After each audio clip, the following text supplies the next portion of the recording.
Hey, this is Mike from the Run Testers, and this is our multi-tester running review of the Apple Watch Ultra 2.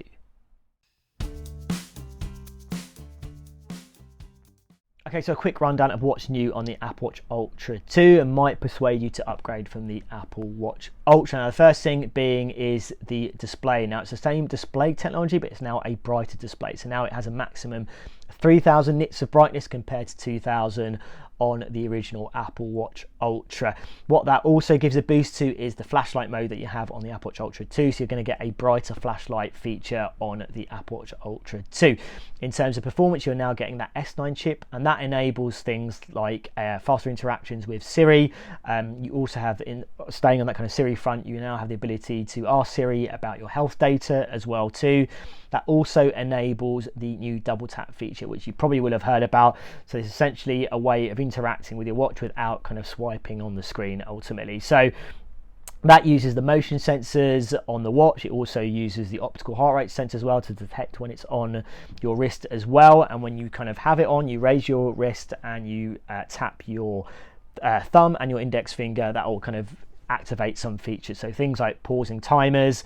You can also pause music. You can kind of answer and reject calls. You can kind of scroll through the kind of Substack feature that Apple has introduced on watchOS 10 as well too. So there are some kind of features that you can use that double tap for, and we'll put a list up as well of that too.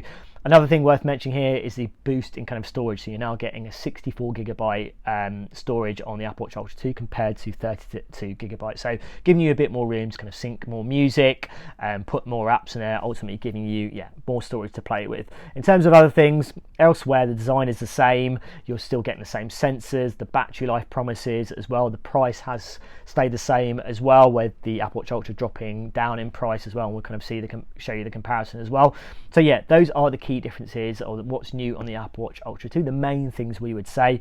Now we'll get into our running experiences, and you'll hear from myself, Jane, Nick and Kieran on whether you should go for the Apple Watch Ultra 2.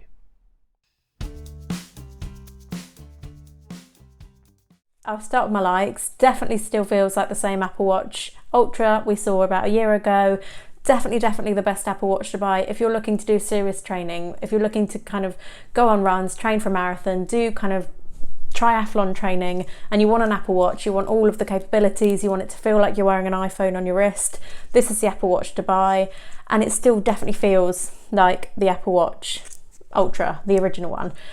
It's got the new S9 chip, and Apple say it makes it go it's a lot quicker. I haven't really noticed it being a lot quicker. I didn't notice that the Apple Watch Ultra was particularly slow. It's still really kind of reactive, and I think when I've compared it, I've been doing a lot of swimming lately, and I found that the screen is all just super reactive. You tap something, it happens quickly. So maybe the S9 chip has made that improve, but I didn't notice it not being fast beforehand. The screen is also brighter. It's 3000 nits versus 2000, which was in the Apple Watch Ultra 1, the original Apple Watch Ultra, and it is bright, it is beautiful. It's easy to see underwater when you're swimming. It's easy to see in direct sunlight. It is a really bright watch, and I love the new screen, the new display that they brought out with the Apple Watch Ultra 2. It's also cool. I've tested it with Apple, haven't rolled it out on my watch yet, but the double tap gesture, which I'm sure we'll all talk about in this video. So you can't use it during a run, which I think I was disappointed at first when I realised that you couldn't, because that would be cool if you could pause your run by doing the double tap. But when I spoke to Apple about this, they said that you're just doing too much movement, so it would be really hard for the watch to know when you're just kind of tapping your hands naturally, picking up away or running. So not that disappointing, but it is cool from kind of just in your day-to-day life to be able to do that. Super cool feature. I also really like the bands. So they've changed all the bands to make them more kind of eco-friendly, and I always struggled with this is the Trail Loop, which is the running band. I always struggled with it before, that it just stayed wet for ages, which I think is just something, I've got really sensitive skin, and it would stay wet and it would just feel like wearing like a wet band around your wrist. It's why I never got on with the Whoop. I just hate that feeling. It makes my skin really itchy. This one doesn't do that to me. I've worn it a lot for swimming, and I've, in the shower washing up, and it's not experienced. It's a lot faster drying, and I'm really impressed with that. So they're all the things I really like about this watch. So the things that I like haven't really changed from the first gen, but the one thing that has is when you put them side by side, the screen brightness is notably improved over the first gen Apple Watch Ultra. And despite Garmin upping its AMOLED game, the Apple Watch I think still packs the best screen we've seen on a smartwatch, and by far a better screen than you'll find on any running watch. Now that's for brightness, crispness and clarity, visibility in all lights.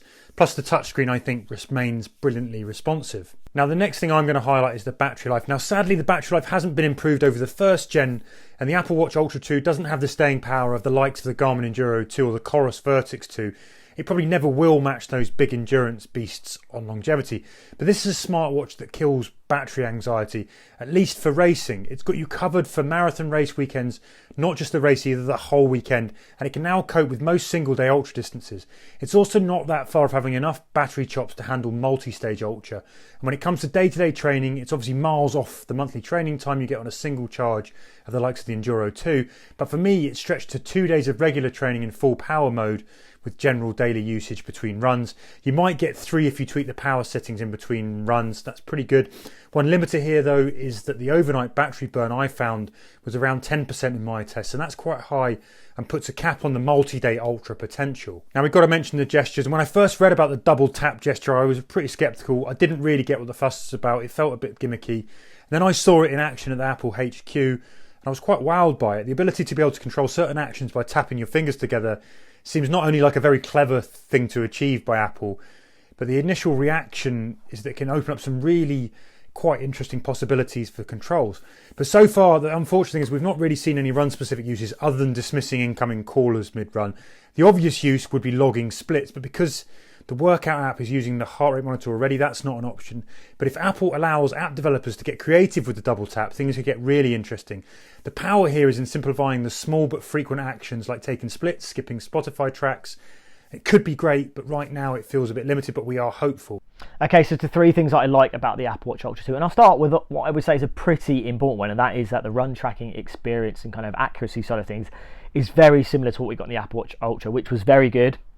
And for me, in terms of all the smartwatches that I've tested, it still stands above those in terms of performance, in terms of reliability. I think particularly on kind of the GPS performance, in terms of like dual band mode that you're getting here on the Apple Watch Ultra 2, like you did on the Apple Watch Ultra, is up there with things like Garmin and Garmin's multi-band mode, which for me has worked really well. And I think actually in scenarios for me, even when I kind of race with something like the 965, 965 and the Apple Watch Ultra 2, I found that the Apple Watch Ultra 2 actually performed a little bit better than the Garmin watch in terms of that GPS performance.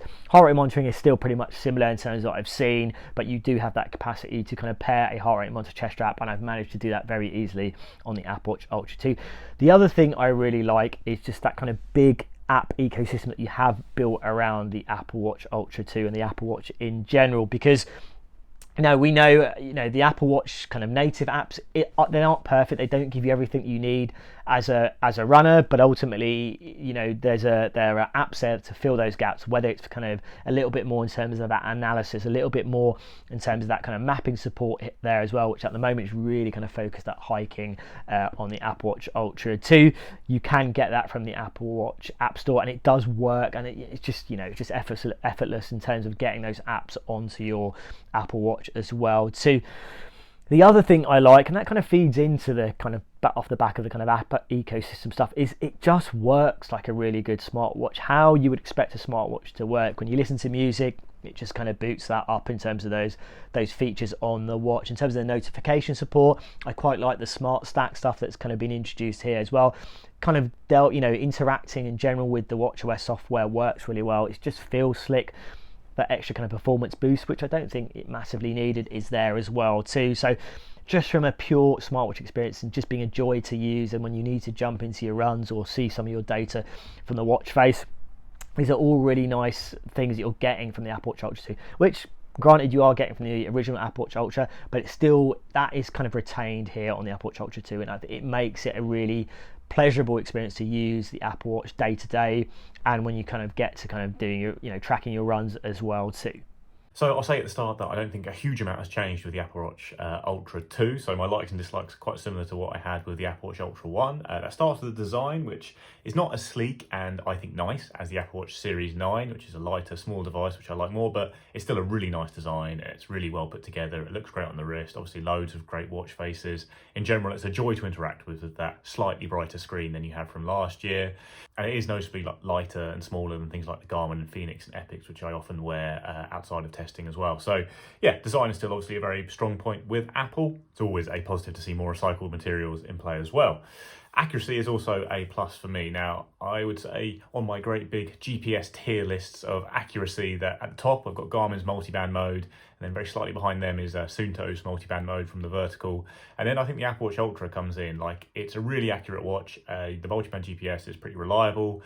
And I'd say the use of the pedometer has its pluses and minuses. So Apple will calibrate the pace and distance readings on the watch using the pedometer alongside the GPS. Now, sometimes this is very handy. If you're running a big city marathon, you'll get very accurate devices from the Ultra 2 because you've got multiband GPS for the most part. And then if you're under high buildings or going into a tunnel, the pedometer will help even out any wild stuff you get from the GPS in those areas. However, the calibration method is not foolproof, and I find actually that the pedometer readings from the Apple Watch can be sometimes a little bit off for me, even if I calibrate them well, probably partly because I change shoes a lot and change my terrain a lot, but who knows. But actually, if you use certain apps, you can just tell them to use the GPS only on the watch rather than the pedometer, and you get really accurate results from that as well. So all round, I'd say the distance tracking accuracy is a plus from the Ultra, but just be careful with the pedometer that you've calibrated it as much as you possibly can. And then probably the biggest plus you get with the Apple Watch is the App Store, which is just something that no one else can match. The Apple App Store is by far and away the most well-equipped app store, especially for things like sports tracking, using third-party apps. You've got Garmin watches out there now that are pretty smart with things like music and NFC payments, but they haven't got the apps. And the Apple App Store has got some great sports tracking apps in. Workout Doors, obviously my favourite. I've talked about them many times. Workout Doors now has an always-on display as well in the beta testing. I don't know if it's actually in the live version yet, but will be soon.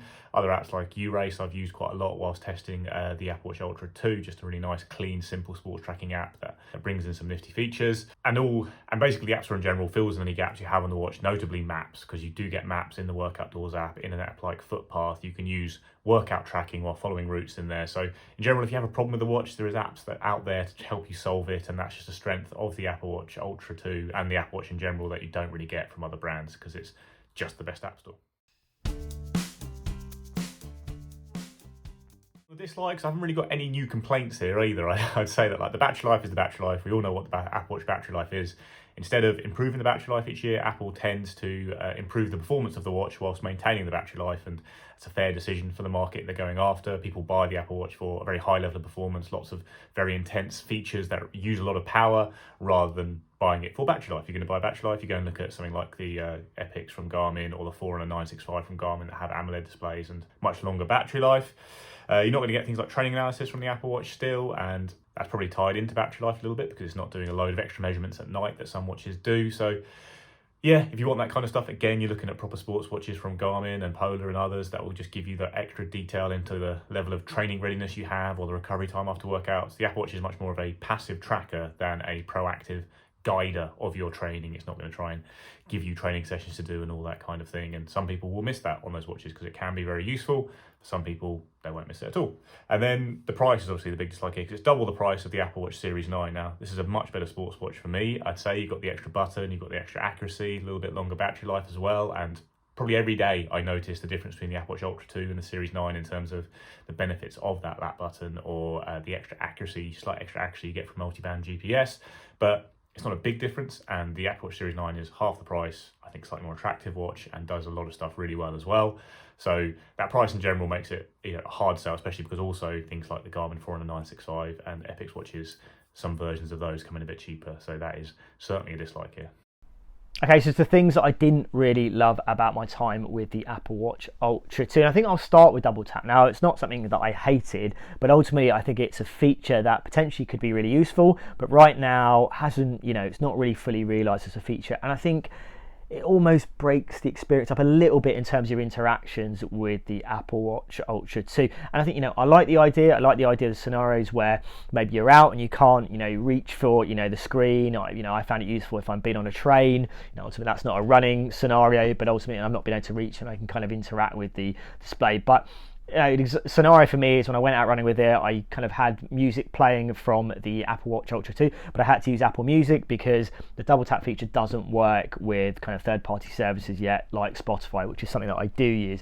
So I think from that perspective, once you can kind of get that to work with those other apps, and I'm sure that will come down the line, and probably not that far down the line, and I think it will become a more useful feature. But at the moment, I feel like it's a showcase of something that can work pretty well. But in terms of being massively useful, I think it probably needs that third-party support to get better. The other thing for me is, I'm still not a massive fan of the straps. I do like the fact that Apple has gone in a more kind of sustainable direction with its straps. And I think that's a good thing in general for wearables and kind of watches in general that they are, because we are seeing more frequent launches, and you want to be able to see that companies are thinking more about that side of things. But I just think the designs of the strap still leave me feeling a little bit lackluster about it. I think especially when you see what you get for the Apple Watch Series 9 and the kind of series watches in general, the outdoor centric watches haven't really done it for me. So that's something I would just like to see be refined a little bit, because I've not absolutely loved them in terms of the ones that I've had out to test. And the other thing really, I think maybe having a slimmer design might be nice. It wasn't a massive thing in terms of interacting and using the Apple Watch Ultra day to day and obviously running with it, but I think it would be nice if it did become, or it was a little bit slimmer. I just think it would make it a nicer watch to kind of handle. And we have seen bigger watches from other brands where the general weight has been pretty good, and it's not a heavy watch, but I just think in terms of making it a more attractive and maybe a sleeker feeling watch, I would like to see it go a little bit slimmer. But it's not been a massive thing in terms of my experience with the Apple Watch Ultra 2, but yeah, those are the kind of things I've not absolutely loved with my time running with it. Onto my dislikes then. The first thing is the automatic workout, and now unless you turn it off, the Apple Watch Ultra 2 tries to be helpful by identifying longish pauses in your runs and asking if you want to end your workout. Stop for long enough and it'll actually stop tracking. Now I get it, it's trying to prevent you accidentally forgetting to stop your runs. I also get that you can turn this off, and this is perhaps more a failure of me than it is of the watch, but during my run around Lake Garda while testing the Apple Watch Ultra 2, I kept forgetting to turn it off. So every time I stopped to eat a cake or get an espresso during my 30-mile runs, to power those next 10 miles, the Apple Watch Ultra tried to end my workout. It's really quite annoying. But really my gripe here is that the Apple Watch hasn't made the most of this automated trick. There should be an ultra run mode where this becomes an auto rest timer like you get on the Garmin, with breakdowns post run of how long you spent eating and dawdling rather than running. And now this is one area where I find the Apple Watch Ultra 2 really misses a beat. It never feels quite like it's gone the whole hog for runners. It's not made with the attention to detail, or at least a running detail, for niche runners like me in the way that a Garmin, Polar and Coros is. It's still a smartwatch with running skills, not a running watch with smartwatch skills. My next minor whinge is this is a chunky watch. I know, so is the Epix, the Phoenix and the Enduro, Vertex, etc. That big rugged build is part of the design DNA of watches like this, but I tested this with the trail loop and found the Apple Watch Ultra often worked its way loose. I often had to retighten the trail loop, and I find the watch face tugs a bit more than those other devices. I get more movement, and I notice the weight somewhat more than the big Garmin's when I'm running long. I imagine if you've got smaller wrists, this just isn't going to be entirely comfortable, and Apple just hasn't offered any alternative yet if you want an Ultra but you don't want that big hulking great design. So my verdict is that the Apple Watch Ultra 2 is a small and useful upgrade on the Apple Watch Ultra 1. Brighter screen is nice. Some other features, the double tap feature, my use case for it is few and far between, but occasionally if I'm pushing a buggy, holding a baby or cooking, being able to flick through my smart stack one-handed and look at things like the weather and other stuff like that is handy, but it's not a compelling reason to upgrade. Basically, I'd say if you have the Apple Watch Ultra 1, you should be very happy with that for now. I don't think the 2 is a real watch that you dash out to buy for the upgrades here, and if you are buying a new one now and you see a deal on the Apple Watch Ultra 1, I'd probably get that myself because you're not getting too much new here, but it's a little improvement as you expect from Apple. Wouldn't have expected a huge leap here because the Apple Watch Ultra was a new product last year. I'd say this is clearly the best sporty smartwatch available as well. Obviously the Series 9 is very good, but it does lack some features that make the Ultra that little bit better for sports use, like multi-band GPS and the extra battery life, the lap button, all the stuff we've talked about already. And there's nothing else that really comes close. Like Android sports watches, I just don't think are very good. The sports tracking natively on things like the Pixel Watch is pretty poor. The third-party App Store hasn't really filled in the gaps there either. Basically, the best you can get as an alternative is Garmin's smart sports watches. And that's things like the Forerunner to 965, Epix Pro, even the Venue and the Vivo Active. They've got nice AMOLED displays. They've got some useful smart features like really good music storage with links to things like Spotify, NFC payments through Garmin Pay, which isn't brilliant in the UK, but I think is better in the US. Not really true smartwatches in my eyes because there's not really an app store to speak of in the same way that you get from Apple. Like Connect IQ App Store just has things like watch faces, the odd data field. It does have that parkrun barcode app, which I find very useful, but overall the Apple Watch is clearly a much better smartwatch with things like cellular connectivity, much easier use of things like Apple Pay and the Wallet app and all that. And it's got really good sports tracking. The Garmin watches have got better sports tracking, training analysis, and some useful smarts, but basically aren't quite as smart as the Apple Watch. So it's almost a toss-up there because I do think the Apple Watch Ultra and things like the Garmin Epix Pro and the Garmin Forerunner 965 are the best like sport watches in the market for lots of people who want that AMOLED display, that bright, vibrant display and really good tracking. The Apple Watch Ultra 2 is right up there. It's whether the balance for you tips into you want the training analysis, the battery life of the Garmin's, or the extra smart features, the better design I think you get from the Apple. Like I will say that you can be a very serious amateur athlete and use the Apple Watch. Like, I always get comments saying like, oh, if you're taking it seriously, you'll buy a Garmin. It doesn't have to be the case at all. Like I've trained for several sub 230 marathons using a Apple Watch, and you certainly can do that. But you do get a better sports tracking experience from the Garmin's. Things like training analysis, much better integration of navigation and stuff like that. So it's really the balance is what's important to you. And also you get a bit of a saving with the Garmin's, which obviously is a big reason to look at something like the 965 instead. I haven't noticed an awful lot of difference between the Ultra 2 and the Ultra. And I think with things like Black Friday coming up, it would definitely be worth buying the Ultra. I don't think that an awful lot has changed. I don't think you really notice the S9 processor. It doesn't feel particularly faster. The double tap gesture is super cool, but we're talking about this watch from a running perspective, and from a running perspective, nothing has changed. You can't use the double tap gesture while you're running. So if you're comparing the two side by side from a running perspective, nothing's changed. Save your money, buy the original Ultra. I think if you want an Apple Watch and you want to train for a race, and you want kind of a running watch, but you still want it to be an Apple Watch, this is definitely the best watch to buy. Serious training, and I think it always will be. They've done really well with putting features on here that, again, aren't reinventing the wheel. Things like the action button, they've added a button, but it is a great watch to run with if you're in the market for an Apple Watch. That said, if you want detailed recovery metrics, if you want a really great battery life, this still isn't the watch for you. It's still worth saving your money and buying a Garmin, or spending a similar amount and buying a really advanced Garmin, which will give you really kind of actionable advice on how to improve your training and how to track everything. So it really just depends on what you want. But I have been impressed with it.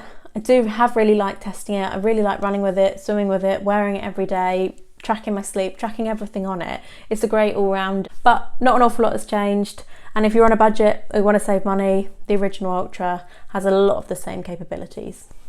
My verdict then, well, the first generation Apple Watch Ultra set a new benchmark for smartwatches with genuine running credentials.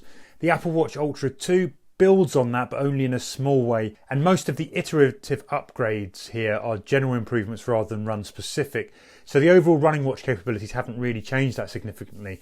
And if you own an Ultra 1, I wouldn't recommend upgrading. However, this is still the best running smartwatch you can buy if you're willing to part with top dollar.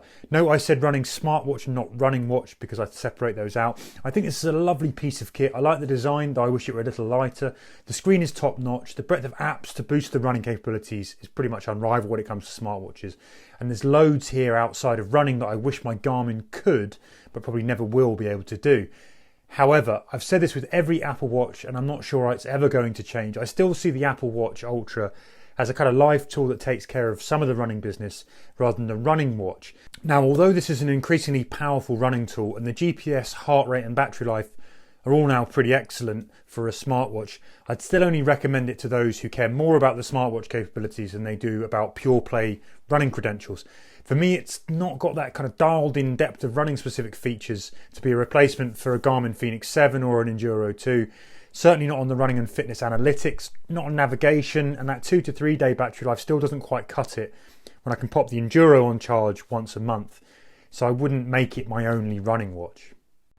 Okay, so my verdict on the Apple Watch Ultra 2, and really kind of keeping focus on what is new here and how that kind of influences what it's like to use as a running watch. And I would say Not a massive amount has changed in terms of my experience of using the Apple Watch Ultra 2 compared to the Apple Watch Ultra. It's still a very good running watch. I think it's still one of the best smartwatches I think you can buy for running if you've got an iPhone, obviously, because it doesn't work with Android. But in terms of those new features, I don't think they've massively changed or, you know, radically improved in any way my experience of using the Apple Watch Ultra 2.